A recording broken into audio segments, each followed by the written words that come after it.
What did Zoran say? Oh, God. Today's military strikes on Iran carried out by the United States and Israel mark a catastrophic escalation in illegal war of aggression, bombing cities, killing civilians, opening a new theater of war. Americans do not want this. They do not want another war in pursuit of regime change. They want relief from the affordability crisis. They want peace. I'm focused on making sure every New Yorker is safe. I've been in contact with our police commissioner, emergency management officials. We are taking proactive steps, including increasing coordination across agencies and enhancing patrols of sensitive locations out of an abundance of caution. Additionally, I want to speak to Iranian New Yorkers. You are part of the fabric of the city. You are our neighbors, small business owners, students, artists, workers, and community leaders. You will be safe here. Okay, that's actually pretty good. Like, thank God. I thought he was gonna. Thank God. Thank fucking God. Okay, Jesus Christ. Imagine he was like, hey, now is not the time. Guys, I want to keep Israel in my heart. As Israel and America is blowing up little school children in Iran, I just want to say, please don't say anything that it might offend the sensibilities of those who are actually championing this death and destruction campaign at the best of Israel and the Epstein pedophilic cabal. That would be very unkind of you. And perhaps the only thing that we should care about, okay? AOC statements, the American people are once again dragged into a war they did not want by a president who does not care about the long-term consequences of his actions. This war is unlawful, it is unnecessary, and it will be catastrophic. Just this week, Iran and the United States were negotiating key measures that could have staved off war. The president walked away from these discussions and chose war instead. President Trump flippantly acknowledged the possibility of American casualties, stating, that often happens in war. Mr. President, this was not an inevitability. This is a deliberate choice of aggression when diplomacy and security were within reach. Stop lying to the American people.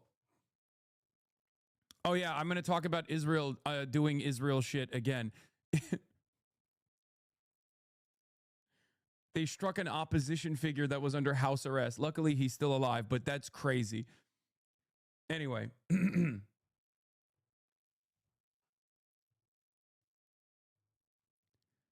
Violence begets violence. We learned this lesson in Iraq. We learned this lesson in Afghanistan. We're about to learn it again in Iran. Bombs have yet to create enduring democracies in the region, and this will be no different. In moments of war, our Constitution is unambiguous. Congress authorizes war. The president does not. I will do my part to uphold our Constitution by voting yes on the Representatives Ro Khanna and Thomas Massey War Powers Resolution. Every member of Congress must join us in rejecting this aimless war. I will say, like all of you, I woke up this morning to the terrible news that Donald Trump had taken up. Yeah, I was talking to Abdul last night. Yet again to war with Iran. Ask yourself who this benefits. It doesn't benefit you or I. It doesn't make our grocery prices any cheaper. It doesn't address the fact that our healthcare is more expensive. It doesn't make home ownership more attainable. All it does is change the subject, distract us from the broken presidency of Donald Trump. This is a man who ran on America first, ran promising that the era of regime change wars was over. And now he's just taken us into another foreign entanglement, the third one this year alone. This is Trump admitting that he cannot solve your problems. He will not even try. Instead, when those problems get bad enough, he's going to distract you. How do I get my boyfriend to snap out of the Western war can be good mindset? I know he's smart enough to understand this, but he just won't. Is he cattle?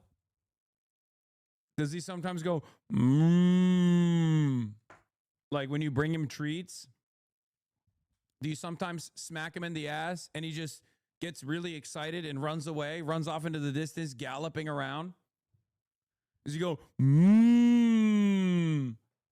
Because you might not have a boyfriend. You just have livestock at that point. I'm just saying. Okay. How do I get my boyfriend to snap out of the Western war can be good mindset? Okay. Are you dating a Lockheed Martin executive? Are you dating Mr. John Boeing? Ask him these questions. Ask your boyfriend, are you Mike Huckabee? Because if you're not any of those things, it's not beneficial for you, right? It's not beneficial for you at all, especially if you grew up in a rural area. He might literally be a cattle. He might literally be livestock. But if you grew up in a rural area, ask him, hey, don't you think it's fucked up that you don't have a rural hospital? Like the last time you guys had like a healthcare professional in this region was 35 years ago, and businesses have completely pulled out of this area. Everyone is poor as fuck. But it seems like there's always money in the bank to go to war overseas. Does that do anything for you? Does that do anything positive for you? Does that make you feel good? Why does that make you feel good? If it does, you know? These are the questions you can ask your loved ones. These are the questions you can ask your loved ones. Ask them. How does this work for your best interest? Because there's obviously a non-selfish argument to make, one that revolves around solidarity across the board, one that, one that recognizes the dignity and humanity of those who are being slain by the Amer-Israeli empire. But if people can't comprehend that, there's not really any good arguments to constantly engage in this endless warfare anyway. There's not really a lot of great arguments at all, as a matter of fact. I mean, fucking even the veterans that go out there recognize it.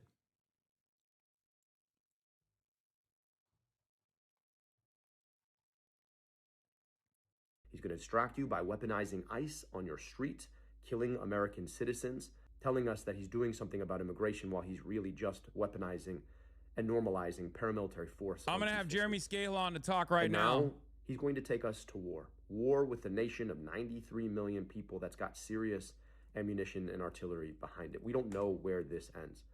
But what this is normalizing a chaos because he can't actually deal with the problems in your life.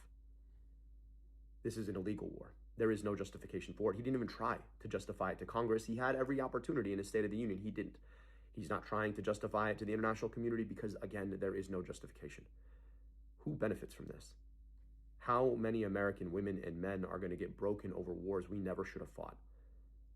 How much of our time and our treasure is going to be spent shedding blood rather than saving lives here at home?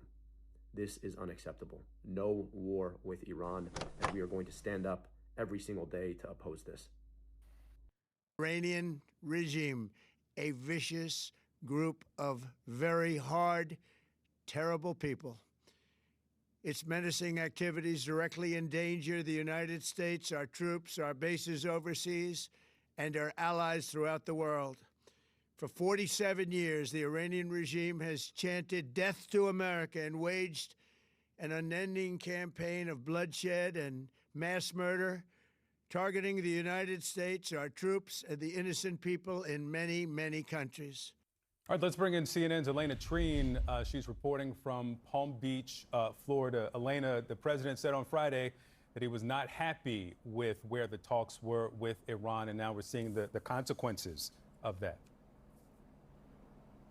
Absolutely, and I think you're right to point out that the context of all of this is incredibly important. We had been hearing of Victor in recent days, really in the lead up until these strikes this morning, the president saying that he wanted diplomacy. He was hoping a deal could be reached. And from all the conversations I had with people at the White House, that was sincere. But of course, at the same time, you saw the Trump administration and the president directly order the most massive military buildup in the region since essentially the 2003 war with Iraq. And so that leverage was there. And I think a lot of people were waiting to see whether the president would move on that. And of course, he did. I also found it very remarkable just to see the president in that video statement giving it and releasing it on social media, having that be the way that he delivered it. But look, there's a couple things I took away, Victor, from those remarks from the president. One is that he said that this is going to be a massive and ongoing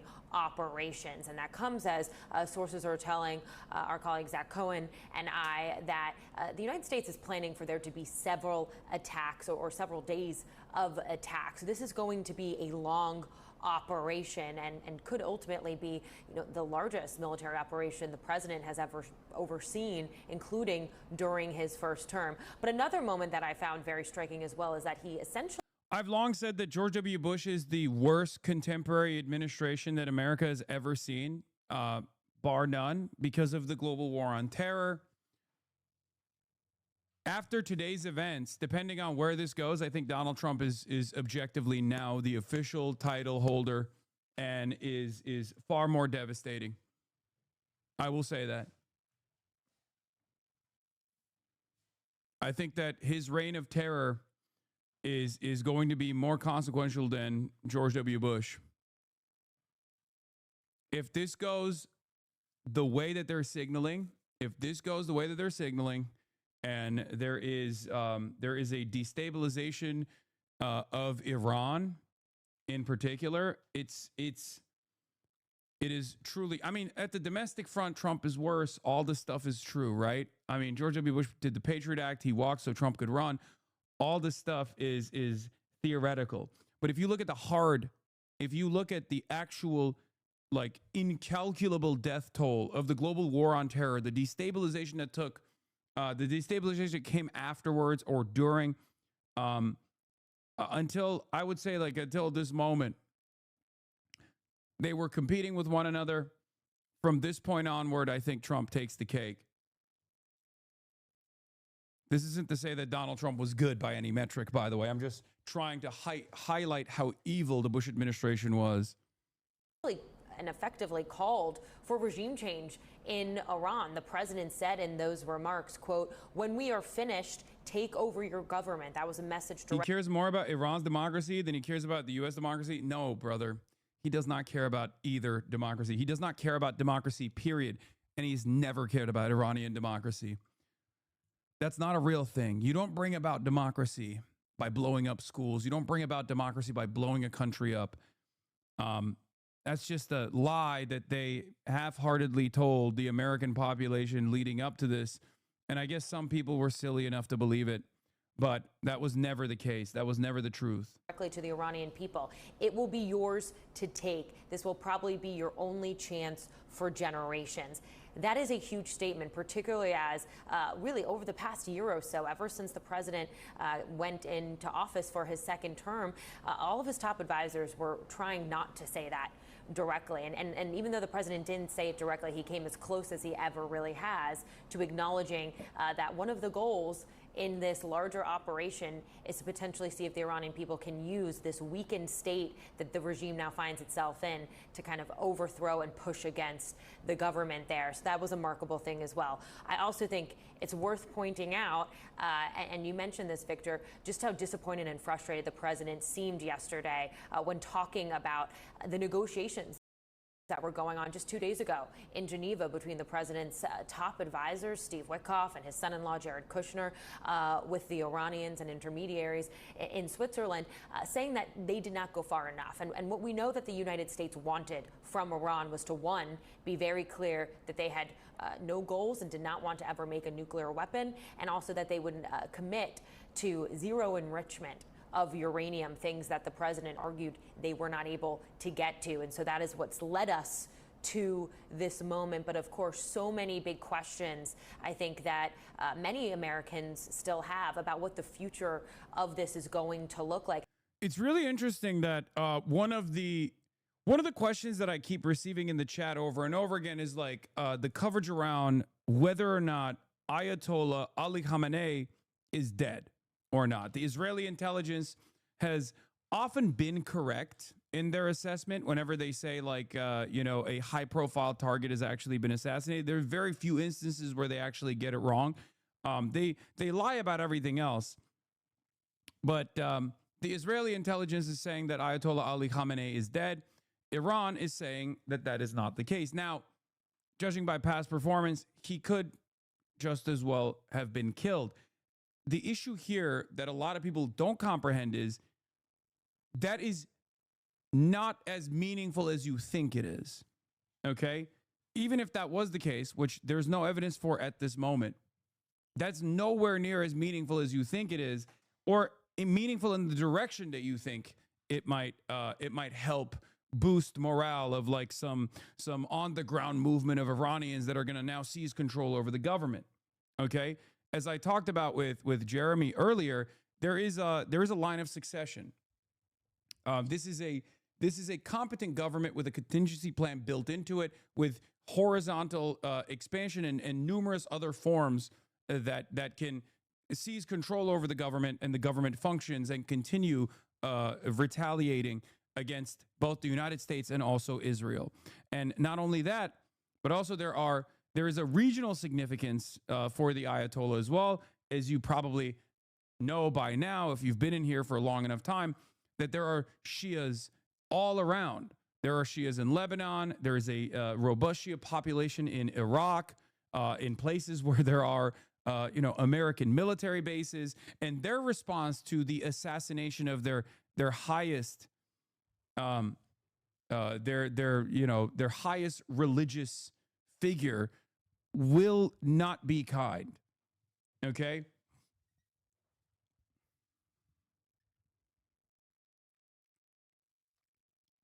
But whether he is dead or alive still doesn't change the reality that this is still a functioning government. The notion that you would just like take out the Pope of Iran, right? The Pope of Shia Islam, and then all of a sudden everyone's going to go, oh my God, he's dead, so I guess it's over now, is silly, is stupid. Holy shit, look at this video. That Shahed is flying at you, bro.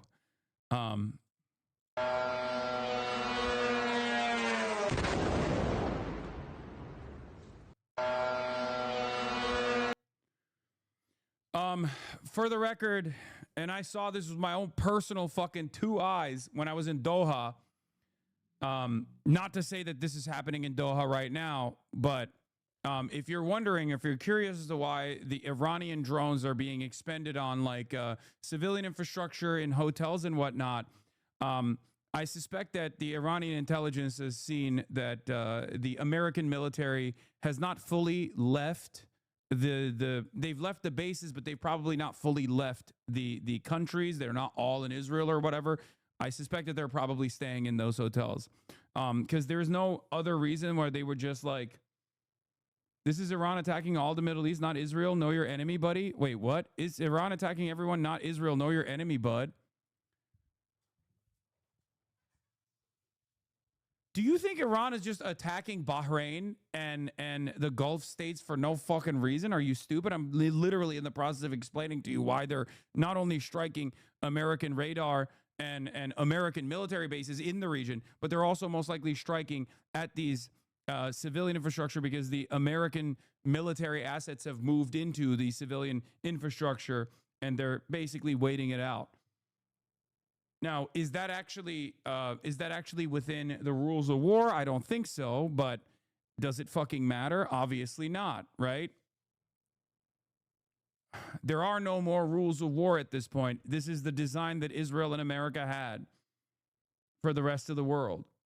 Also, it's really funny to be like, know your enemy. If you're Middle Eastern, if you're a Gulf state, know your enemy. It's Iran. It's not fucking America and Israel. Okay, buddy. The reason why I said I saw this with my own 2 eyes, because when I was in Doha, when I was staying at the hotel that I was staying at, I saw like officers in uniform also staying at the hotel.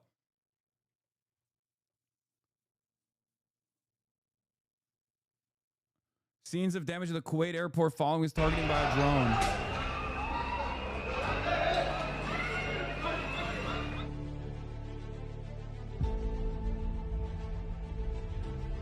Do you think Iran will respond by launching at America? At America, thousands of miles away? Iran, as far as I know, does not have the ballistic missiles capability of targeting American soil. They will most likely target the American naval assets in the region if they haven't done so thus far. America, in many respects, gets to be as violent as it wants to be because it's actually totally sheltered from the consequences of its endeavors. This is the reason why we get to behave in the violent and unrestrained ways that we want to.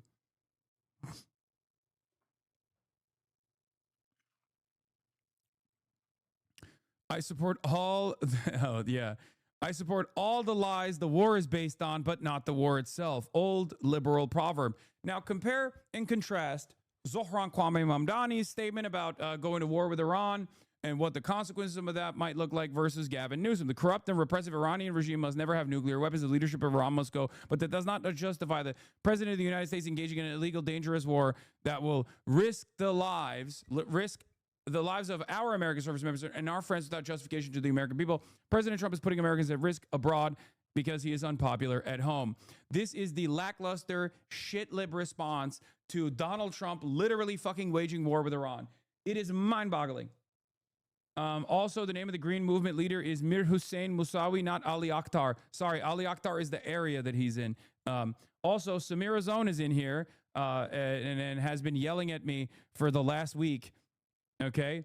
And he's still talking about why is Iran targeting residential buildings? Brother, oh my fucking God. Your countrymen are being slaughtered. And you're still going, why is Iran targeting civilian buildings? You are out of your fucking mind, dude. 200 dead, 90 schoolgirls murdered by American weapons, by American targeting systems in Israeli hands, and you're going, oh, why is Iran retaliating? You are a psycho. You're a fucking psychopath.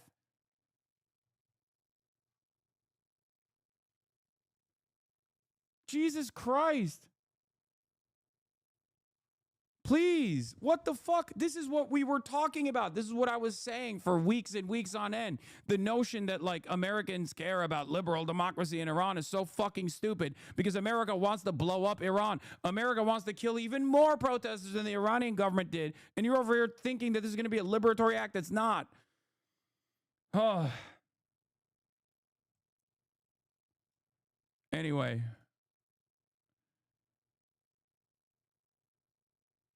Ay, ay, ay, man.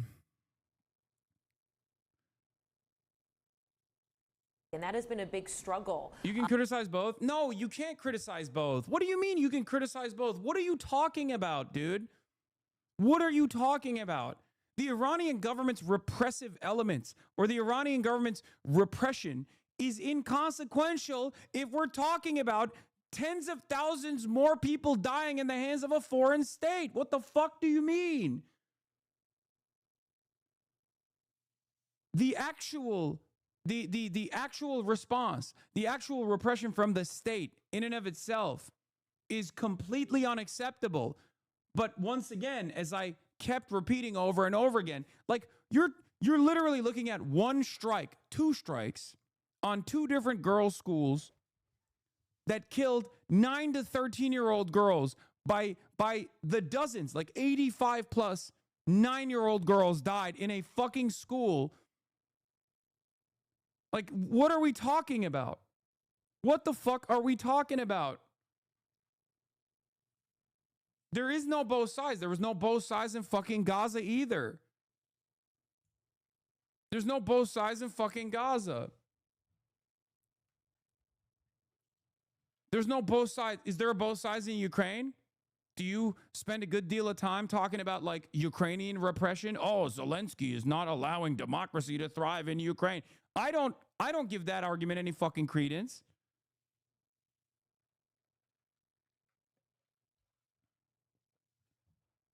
It's ridiculous.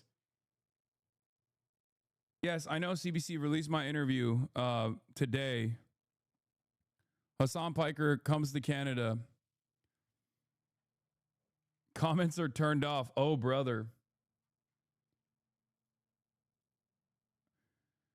They claimed it was the IRGC misfire. Oh, wow. You know, I was born yesterday, and I didn't actually watch this happen. I didn't actually see this exact same fucking response over and over again. So I was born, I'm a baby. I'm a baby with a baby's brain. So of course I'm going to go, oh, it must have been its own misfire.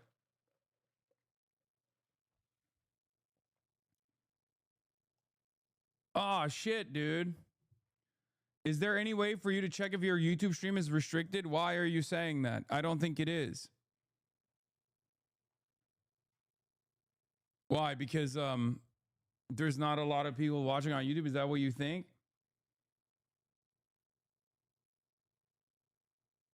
Yeah, Hamas-pitals. Yeah, there's the German chatter is having issues. That one German chatter is having issues in their region. Wait, really?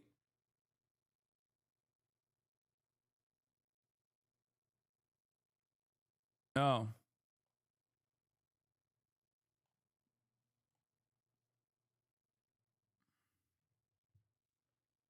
It's fine for me in Germany.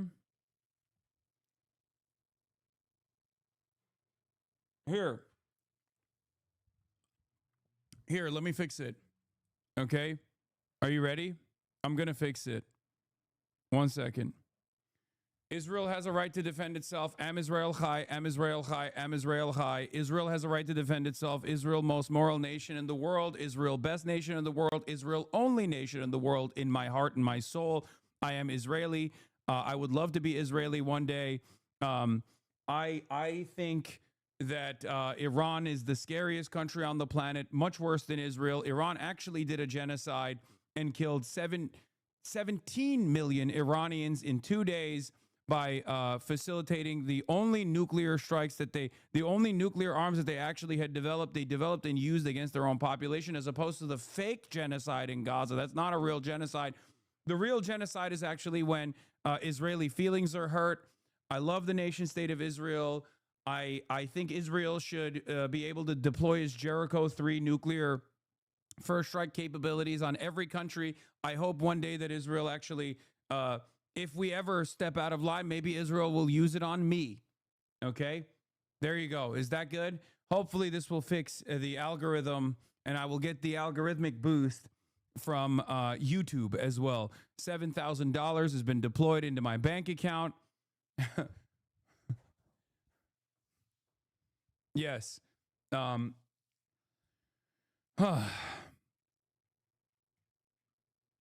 Is this sarcasm? What the fuck do you think, man? I'm making a joke.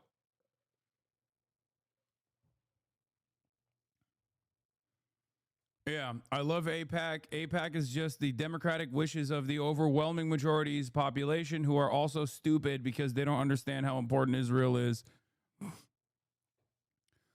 Also, yeah, this was the analysis from Barry, Bonzer Barry, who said they have not stopped hammering Israel for the last 9 hours. During the 12-day war, the attacks will come every 6 to 12 hours typically. They're keeping this tempo up while also striking at over a dozen U.S. bases in the Gulf, hitting vital radar systems and airports too. Now they are closing Hormuz. They haven't fully closed Hormuz yet, but there is speculation that they're going to close Hormuz. Yeah, so it is definitely different. Kamala's out with a statement. Shut the fuck up. Donald Trump is dragging the United States into a war the American people do not want. Hold on.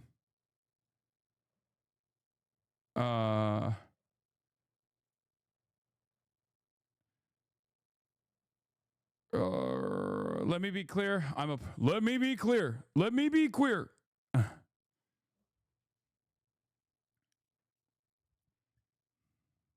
And pussy too. Let me be clear. I'm opposed to a regime change war in Iran, and our troops are being put in harm's way for the sake of Trump's war of choice.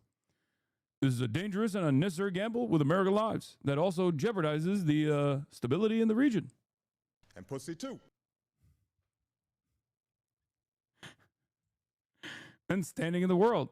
Wait, this is actually, is recklessness dressed up as resolve? I know the threat that Iran poses. Oh, God, I was going to say, this is actually not that bad. And then she goes, I know the threat that Iran poses, and they must never be allowed to have a nuclear weapon, but this is not the way to dismantle that threat. Ay, ay, ay.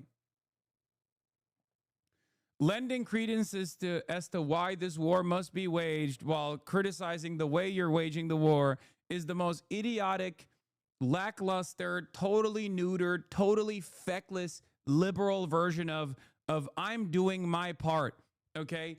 It's just, you're making concessions. I've said this over and over again, right? I said this during the 12-day war. I said this now. I'm saying this now. If you turn around and tell your audience that actually we have to do something about Iran while simultaneously going, but the way Trump is going about it, I don't like, you're basically saying you have an aesthetic difference, okay? Why would anybody listen to you? Why would anybody go, okay, so we just didn't follow process? Is that the problem? Because the process is not the problem. It's always fucking form over function with these demons. It's the function that is the problem, okay? God damn. It's so fucking frustrating to hear these guys do the same song and dance over and over again. Satan Yahoo says Khamenei was targeted. Today, I know Khamenei was targeted, but was he killed?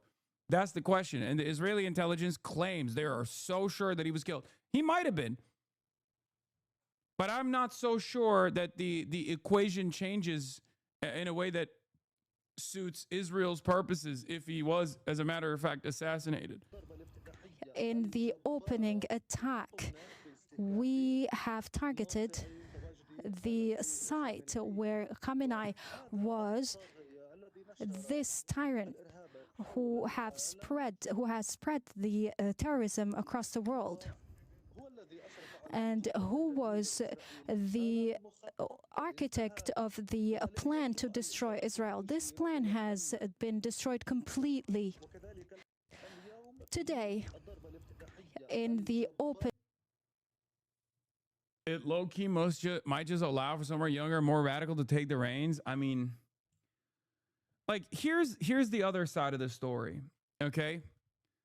Let's say there is no popular base for the Ayatollah, even though there is, right? I mean, it's not like the majority, but it doesn't matter. It's a significant enough percentage of the population. But let's say that doesn't exist.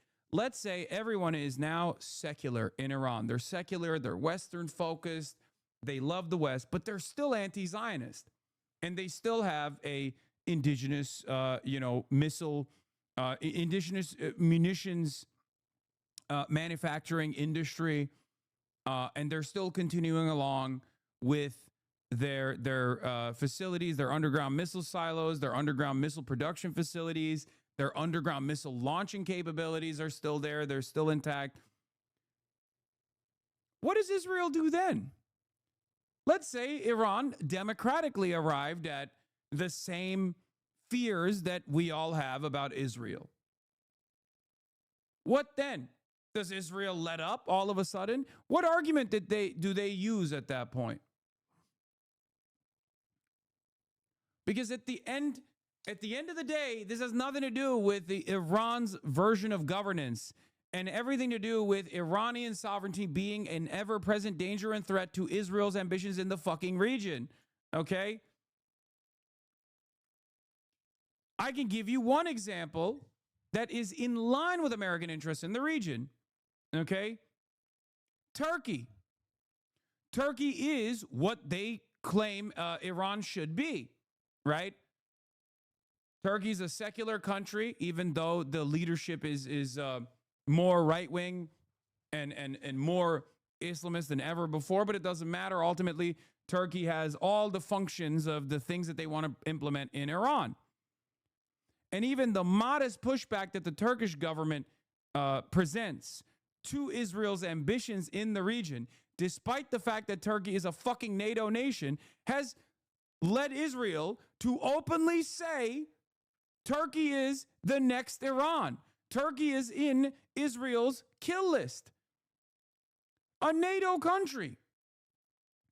So even if they turned Iran into Libya, destabilized it, and its reverberations will be felt across the entire European continent, entire world, as a matter of fact. It's a massive country. Let's say they destabilize this country. Let's say they destroy the sovereignty of this nation state. And now you have tens of millions displaced, another refugee crisis, destroying the entire region once again, right?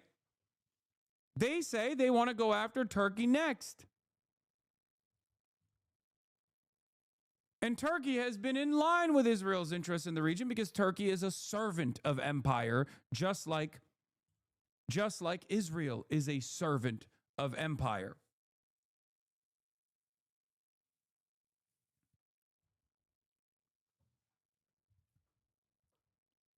So it's very clear that their ambitions are actually no longer converging with America's grand design in the region. Their ambitions go beyond. Their personal ambitions, Israel's personal ambitions, is to seize as much territory and ethnically cleanse it to the best of their ability. That is very clear. Okay? Because they are a fascist country, and not all fascist nation states are going to exclusively work within the realm of material necessity. Imperialism as the highest state of capitalism. Okay? There are certain instances where, you know, even the American government acts out in ways that don't pertain to immediate natural resource extraction when they engage in some aspects of foreign policy engineering. Okay? Haiti is a great example of this. Cuba is another example of this. Like, why the fuck are we constantly destabilizing Haiti? Is it the limestone? Is that what we want from Haiti? Is that, you know, the robust limestone depots that they have that we need? Is it a matter of necessity? No, we're doing it because we want to punish a country that was designed around a slave rebellion, a successful slave revolt.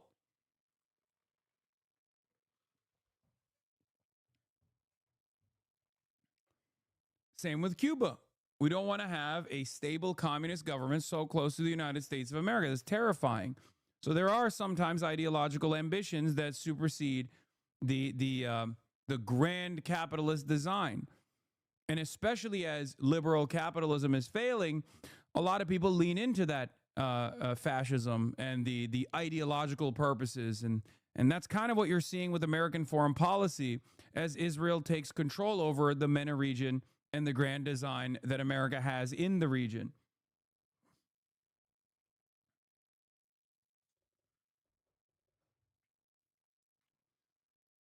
Yes, I saw the fucking cruise missiles flying over Iraq. Is one of the most incredible sights. Look at this. Imagine being some poor Iraqi farmer watching $40 million worth of cruise missiles on their way to Iran, then going back to work. Look at that. What's interesting about this video also is that, and this first line of attack from Israel, is that last time in the 12-day war, their opening salvo was actually planes. They did much more precise targeting with their Air Force. This time, their opening salvo was cruise missiles. It's very interesting. They did not have a sophisticated infiltration mechanism that they could open up like they did last time, that dismantled their aerial defenses and things of that nature. It calls into question how much more they have at their disposal in terms of destabilizing Iran. I don't know. I'm simply speculating.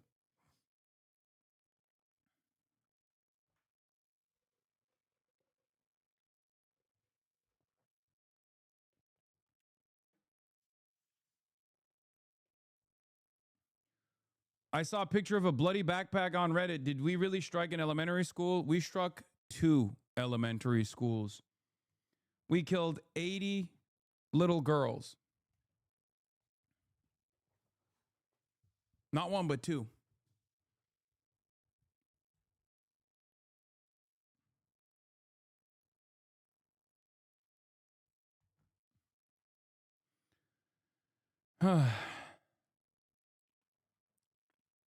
Yeah.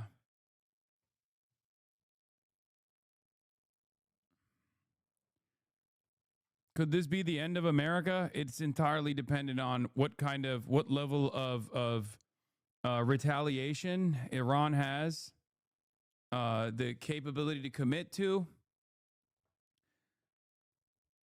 It's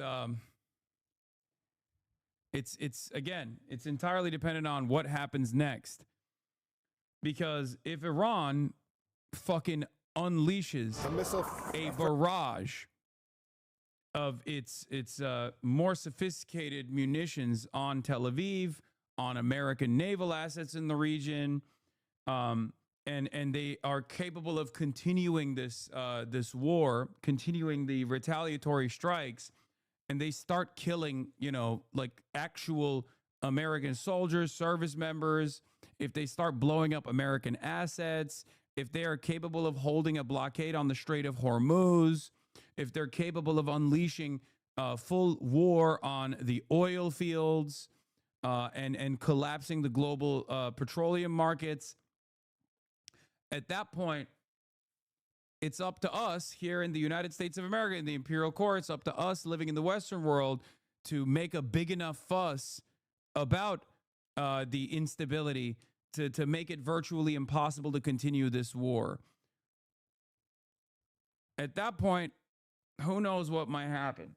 The Iranian government has worked overtime to arrest, disappear most of every principled reformist leader, and when Israel bombs, they target them. There's no decent follow-up to a collapse. Even more cool-headed IRGC leaders are gone. Regime change in Iran just means security elements most responsible for the worst repressions will rule. Maybe they play ball like Delcy in Venezuela, but it won't be better for the people. Yeah, of course it won't be better for the people. There's never been a moment where American intervention has yielded a prosperity for the fucking population that is on the receiving end of American attacks, Israeli attacks. That doesn't happen. That's never happened, and it will never happen. That's just a fucking lie.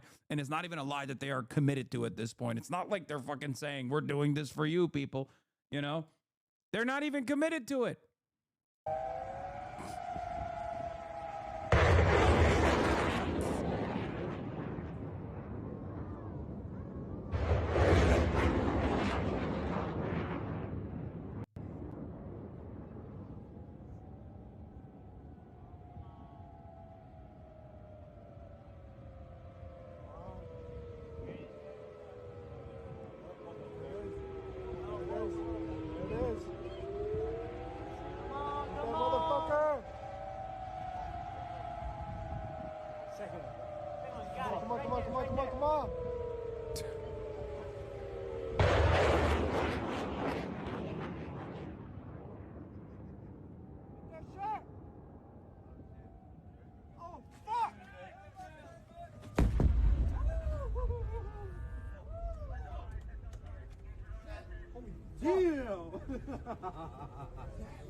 That's Qatar.